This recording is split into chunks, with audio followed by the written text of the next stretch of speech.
sex, submission, and even dirty laundry on the floor. These are some of the issues that Pastor Chris Brodber tackles in his new book. The book is called So You Want to Be a Wife. Very interesting name, very controversial book. Today, we'll hear from him about this very controversial book and about what the book has to say about relationships, marriage, getting ready for marriage from his perspective for the woman. Welcome to Shelf Life.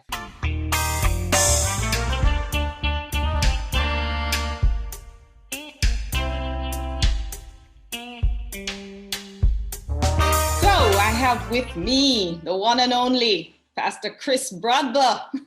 How are you today? I am good. I'm good. Thanks for having me on in your great program. Sure. Appreciate it. Taking a little break and getting some time to actually write. Indeed. Yeah. I'm up in Florida. And actually, I got COVID. Came up here to Florida and got COVID. I don't know what strand with it was, Delta or what. But it had me knocked down for at least 30 days. Every time I went to get tested, it came back that I was actually positive. I had COVID. And so I ended up, locked away in quarantine for quite a while and made good use of the time. It's hard to say. It's hard to say, but I kind of had a good time. You know what? It's hard to say, but sometimes you have to be locked away to produce this stuff like what you're producing now, like this very, very controversial book called So You Want to Be a Wife, which I have to tell you, I was laughing and I was in tears. In quite a bit of it. Yes, having been a wife myself more than once. I was able to identify with so much that's in the book, and I'm sure that you've had a lot of clapback and a lot of controversy over the stuff you've written. But before we get to the book, hold on, we'll come back. Tell me a little bit about Chris Brodber. Where are you from? Well, I gave my life to the Lord when I was 18 years old. I was as my dad would say, a wandering soul. Before that, I was all over the place doing a lot of stuff, chasing girls and parties and fast cars and all of that stuff. And ran into a friend of mine from Woolman's. Mm-hmm. And I knew he was a popular guy in school and heard he had given his life to the Lord. How could he do such a thing, and ruin something great that he had, because he was very popular and he would DJ and all of that.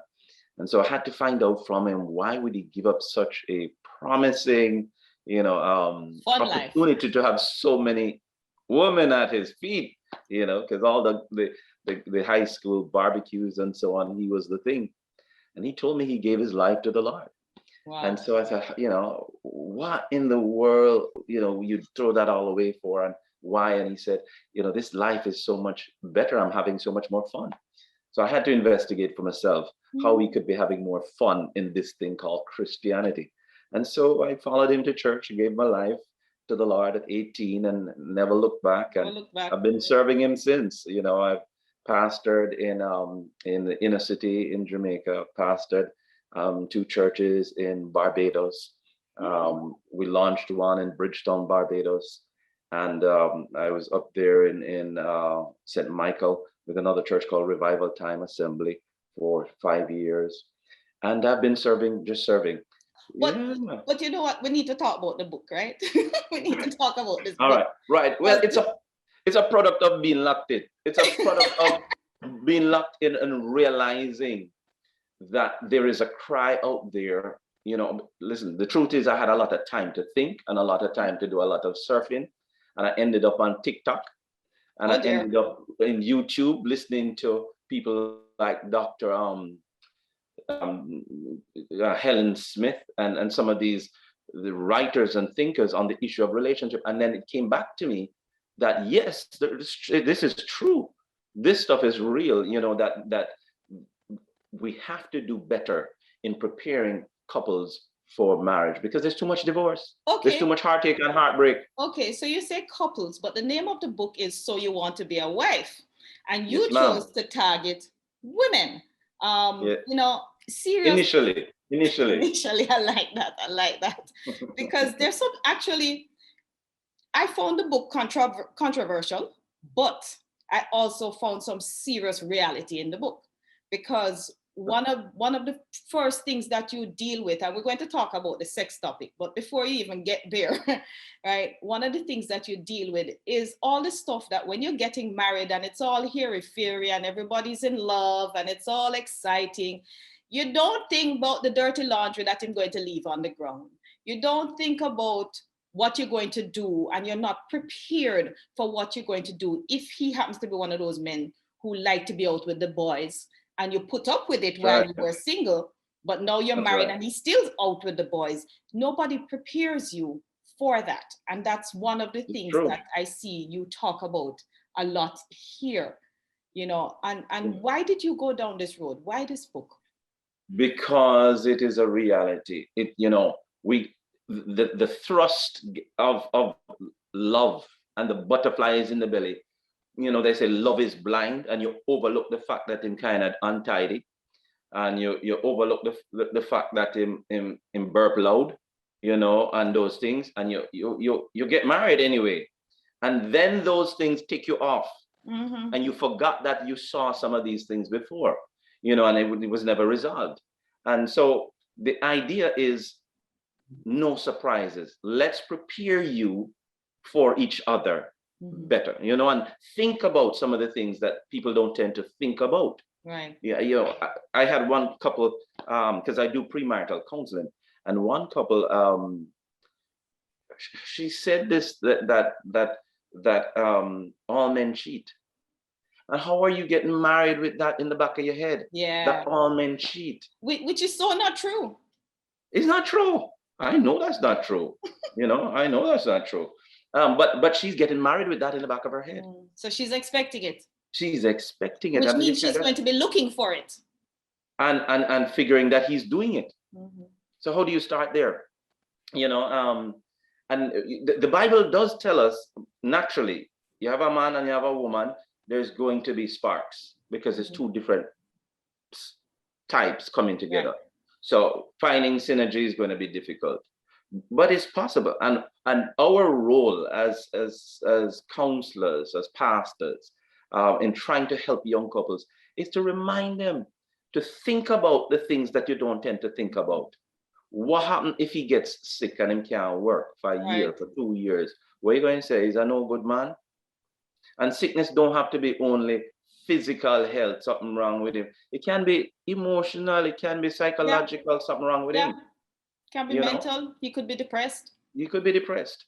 So all of these things we try to ready, but I mean, it's an easy read on purpose. It is a very easy read. It's a small book, but it's a very easy read. Yeah, if you're not inclined, and to tell you the truth too, why I started with the girls, putting this out first, girls tend to read. I find they read a little more than guys. You know, we guys will watch a video, we will go on TikTok, or we'll go on YouTube, and we'll watch things and watch a movie. But the girls tend to read a little more. You know, they'll sit down and they'll read through. So I started there. Okay. Certainly, I will have the other one come out shortly. All right, so you talk about what's in a good wife. What's in a wife? Good sex, frequent sex. That's what's in a good wife. Cost me if you want, but I'm telling you, I need to ring the bell again on behalf of us guys. But hello. Seriously, hold on, before you ring your bell, how realistic, because you said that, you know, at least twice a week, right? You and I was having this conversation. Now, how realistic is that 20 years down the road, 15 years down the road? When it get, you know, I mean, let's face it, let us be realistic. Since we're being real and your book is being real, let's be real. I mean, you've been with the same person for 15, 20 years. There's nothing new, nothing exciting. You've tried all the new and exciting things and you've... No, miss, I beg to differ, please. Please and thank you. I beg to differ. No, I know couples that 20 years, 30 years down the line, it's still fiery and good. And I love to see them. You know, one particular couple comes to mind right now. You see them together, it looks like they're boyfriend and girlfriend, you know, and they're married over 30 years. Yeah, but the sex part me I talk about, because yeah, but you can see the signs. You can see the signs, you know, that they're still touchy, feely with each other. And you realize that, you know, that romance will translate into the bedroom. So the imperative is to find a way to make it work. There are different people who write, different things, as you would have heard me allude to. I'm alluding to some work that others have done. When you say, even though it's written, in a very jovial, free-spirited way, the reality is a lot of former information and studies have gone into this. Whether you sneak into your best friend's house and you're making out there for a different environment, all of those things matter, and the reality is we are very creative beings. The human spirit is a very creative thing.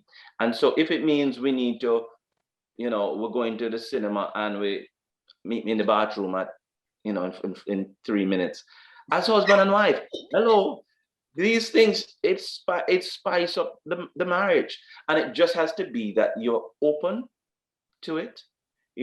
As we said, different places, different spaces, it helps to fire up the marriage. Okay, so we're scheduling that we're going to go to Poetry for Christmas, and we're not carrying no kids, and it's just me and you, and then when nobody looking on the beach, you and me, we're doing our thing. That spices up, your marriage, and we both must be open to it. It can't be just, if it's not in our room, on our bed, like this, then it's not happening at all. It cannot be like that. It has to be, we're open to it. We're open to different things. In the book, I refer to again another book, the Kama Sutra thing. But I don't recommend any religious adherence to any. I'm just saying, people look at it and have seen that there are multiple things you can do in sex. It doesn't have to be because you're a Christian, it's missionary, in keeping with your faith. Okay, so because I know you get clap back, I know that. I know you got clap back. What kind of clap back you got on it, especially from the sex point of view? Because, as Jamaicans, I'm not a fundamentalist. I'm a liberal Christian. Let me just put that out there so people know. All right, that's who I am. But from a fundamentalist standpoint, which happens to be most of our Christians in Jamaica, especially, you'll be surprised. You'll be surprised. No, there's some good work being done by people like Dr. Carla Dunbar. Yes. There's some good work being done to wake up the church to say, listen, sex is spiritual, and sex and good sex is very spiritual, especially with husband and wife. Hebrews 13, marriage is good and the bed undefiled, so and then Proverbs 5, but it speaks of be ravished. I include it in the book. Be ravished. What is ravished? It's the experience of passionate love between husband and wife. So it's encouraged by God. So boring sex is not of God. Okay, you hear that, people? Boring sex is not of God. It's not of God. And infrequent sex, if I can add to it, infrequent sex in a marriage scenario is not of God. In fact, as you would see in the book, again, I write it, it's you may laugh and so on, but it's serious stuff. That in 1 Corinthians 7, it says, don't defraud each other, because it's seen as fraud. Because when you get married, when a man marries a woman, he's seeing her as the source of his sex. So if when he marries her, he's not getting what he signed up for, it's fraud. Okay. All right. It's fraud. So we entered into this partnership. We entered into a partnership with an understanding, because, we smile and the honeymoon going to come up and, I'm going to go for the whipped cream and the hot chocolate, all of that stuff and that excitement. But that's not for the honeymoon. That's for life. And so if it changes that, I know for the ladies watching, I know sometimes you go on the honeymoon, and I've had to deal with cases like that where the man wasn't what you thought, and him just rough and tumble, and him don't know what to do. And so you're not interested anymore. It doesn't mean now that you can start to deny him, even if he's not a good lover. Okay, that's a hard one. Okay, so let us look at. You just have to figure it out. The people who have challenges. So there are. You mean health challenges, or mental, or just other challenges? You have. So that's different. Situations. So that's different. That's different. Okay. If somebody has a health challenge, then you can't expect twice a week. Okay. All right. And I say, I say twice a week. I don't know many other counselors. I think I've run into one person who presents that same perspective, but I know that most counselors say sex has to be frequent for a healthy marriage. There is clearly the issue of a sexless marriage, and that does not mean, as I say in the book, it does not mean a marriage that has no sex in it. It just means a marriage that has infrequent sex. It's a sexless marriage. You talk very, very frankly. Like I said, this book had me laughing and rolling in tears because of how it is written, right? It's very frank language, people. It's very, very open language. And, you know, when you talk about men, they want sex, you know, like you were very, very, very clear on that about what men want. Please and thank you. But the other thing you were very clear on is the whole idea of women being prepared to be supportive of their husbands, because men, in trying to be the provider, the hunter-gatherer, you know, they're always looking for new things to do, always investing in new ideas, always coming up with the next greatest thing to make money. And you talked about women not putting their men down and how important it is to prepare for that. How do you prepare a woman to know that this may very well happen? It's one thing if you marry somebody who is a doctor, you know, they're a doctor, that's what they are. But if you marry somebody who, let's say I was a man, you know, who is multi-talented, does a million things, has a million things going on, and my income is not the same every month, you know, how do you prepare a woman for a man like that? Well, as we try to do in the book, it's to remind her that, you know, there is a support dynamic that has to be, you know, his success will be her success. And so she has to be strategic in how to support him, you know, how to get him back from what is a bad idea, and how to push him into what's a good idea. As is said, behind every successful man, there's a strong woman. And you know what? Strong and strategic. I don't know if you've heard the joke with the Obamas. So Michelle Obama referred to a guy that she used to date, and you know, and Barack is saying, yeah, well, look, aren't you happy you married me? You know, and now you're first lady, and you are Michelle Obama, and I'm president. And she says, no, well, if I had married him, he would be the president, you know, because she would have gotten him there. So, and you know, it can be true, because good, strong women know how to get the best from their men and to help. They're not, you know, we say the man is the head, but the truth is, even for a Clinton situation, we know it was Hillary Clinton who runs the show. Yeah, we know that. You know, and so on. So you see a man out there, and it's consistent with Proverbs 31. You know, the virtuous woman, the good wife, the wife. It says her husband is known in the gate, but she is the strength. She's the businesswoman. She's in charge of farming, and she has fields and clothes. She has employees, and so he's just known, but she's the strength, you know.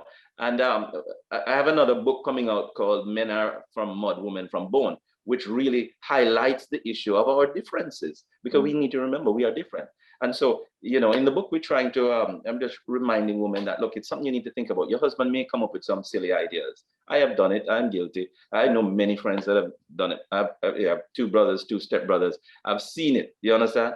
And good women are able to say, honey, I love your creativity. I love that you're thinking this way. So, but just not now. Let's not do that now. In fact, let's not take all the savings. Instead of, what a fool idea. Yeah. You come up with that nonsense from. Go on, go sit down with that. Yeah. And that irritates because it makes, you know, we have a big part of us as men is our ego. And you can't crush that. If you crush our ego, you're becoming our worst nightmare. The last thing I do want to talk about in this book is the hot topic button of submission. Oh boy. In this feminist oriented system now. I will reserve my comment on my feeling about submission. Talk to us about submission as you have written it in the book. The idea of submission, again, because of what I would say the feminist drive, is misinterpreted. The idea of submission is what I would say synergy. It is finding synergy between the two. Again, a nice concept that the Bible introduces to us is, can two walk together unless they're agreed? No, two people cannot walk together unless there's an agreement. And so in an effort to ensure that there's some sort of an agreement and synergy, there's this concept called submission. Work with him, work with him. That's it. If you're going to walk with him, if you choose to walk with him, you have to learn to work with him. And you can't be butting heads with him at every turn. You're not going to have a happy life, so you have to figure out, that's, I don't want to get into all of the dynamics of, some of the things to do with it, but it's simple if we just think of it as finding synergy between husband and wife. That's what submission is about. It's not about being the doormat. Right. It's not about feeling used. It's about, how do I use who I am and what I am to work with this man to make him the best he can be. And that's my idea of submission as well. That's how I view it. So I assume that when you do the book for the men, you're going to explain that to them. Sure. I have, again, I deal with a lot of guys. I am in a group that it's a support group for men, and I'm a pastor in that group. And so I hear their thinking, many guys, but she should have just listened to me. I mean, tell her every time she do, and they're bludgeoning their wives with their mouths. And so that doesn't work either. Yeah, that doesn't work. You have to be sensitive to who she is. But for this book, it is figuring out the guys out, figuring the guys out and understand what we need with the sex, with the support, with the preparation for us to receive us, the issue of the belly, knowing that men love food. As I said, my experience, there was a lady who, never got my attention until she cooked for me. And I ate something from her hand. Then the room lit up and, the clouds were gone. So what do we say then to the women who are going to say, so you're back to wanting me in the kitchen, cooking? No. I cook. All I want, just be strategic with the food. I know good couples where the husband is the cook, the chef in the house. But it still remains he's a man. You have to be able to bring something to please him that give him a little tickle too. Even though he's the chef, even though he's the cook in the family, you have to show that you can do something to help him too. To say, even bring a thing for him, you drop off a little lunch for him at work, and that makes his world. That keeps him for a month.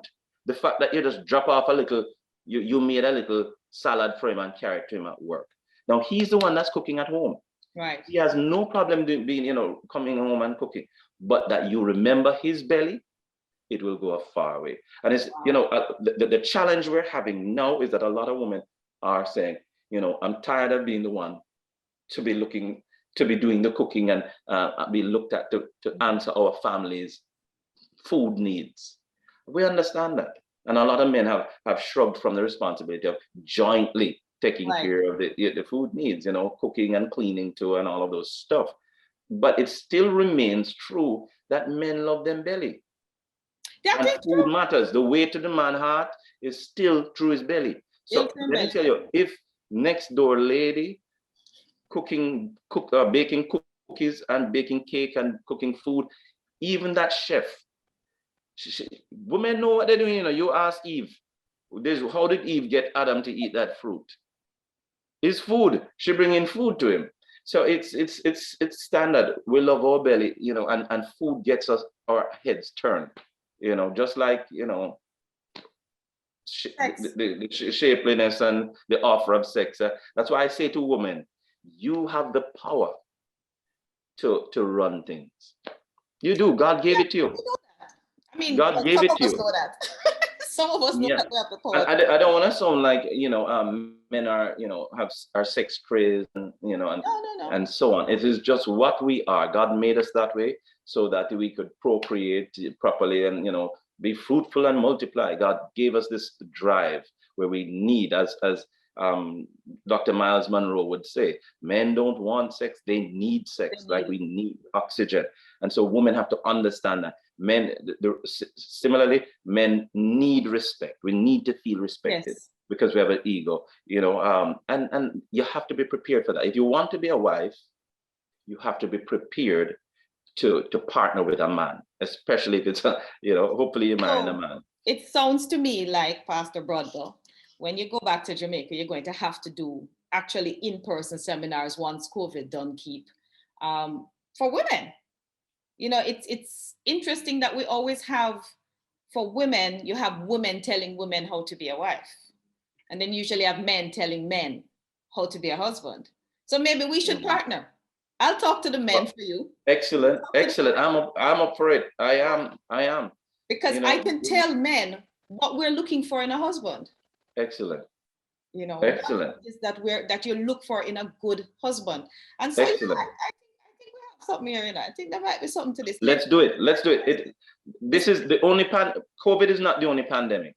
The situation with marriage warrants emergency response. Mm-hmm.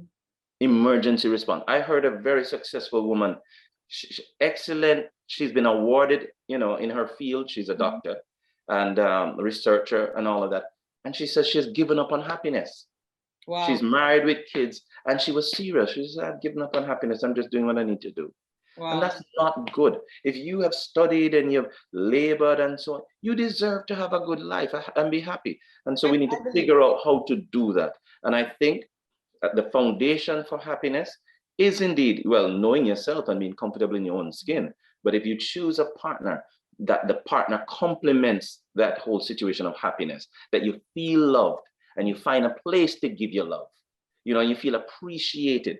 And I know for me, I'm a hopeful romantic. I've been that way for a long time. And I say, I love the moonlit walks. Yes. I love the candlelight dinners, and I will do those things and so on. And so if I don't have those things, I'm not the happiest camper in the world. And I know there are many women and a lot of men like that. They want to have the companion. So it's all about knowing the person who you're partnering with. But indeed. You know what, we're gonna have to have a different show, a different talk, sit down one day when COVID done keep and just do a whole thing on this matter of relationship. Yes, please. Business. Yes.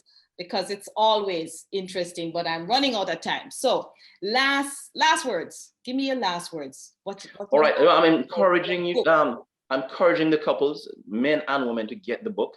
Get a copy of the book. It's an easy read. It's not a very large book, but it really is written to summarize and encapsulate certain points so that you get it at a quick glance. And as you've heard us say, it's not a very long read, but there are, I've prayed over it. I've prayed over this, that it will help you. So for all your viewers, get the book. And, if you want to contact me, there is an email address there. If you have any issues, if you want to cuss me out and say, why you say so? Well, no, don't contact me. You can contact my friend here, Judith. You can give her the cussing. She had me on. But no, really, get the book. It's not very expensive. There's the e-version that's even cheaper on Amazon. You can get the paperback on Amazon, and you can get the ebook on Amazon. And if you need to contact me, I do premarital sessions. And it's very important to me that you experience happily ever after. And he's very easy to find. You can find him on all the social media platforms. As always, you can check mine. You can follow the YouTube link. Go to YouTube, go to my YouTube, go to his YouTube. He's Pastor Chris Brodber. Easy to find, ladies and gentlemen. Pastor Chris, thank you so much. This was wonderful. Ladies and gentlemen, there you have it. Sex, not submission, but synergy. Synergy. Making sure that you're prepared for marriage is what this book is about. Everything from how you're going to handle the dirty laundry on the floor, to how you're going to handle sex, to how you're going to raise children. Everything in one small book called So You Want to Be a Wife. Ladies and gentlemen, thank you so much for hanging out here with me on Shelf Life. I'll see you again next week. Same place, same time for some more Shelf Life, and we'll see what else I've got hanging out on my shelf. Walk good. Bless up. Take care.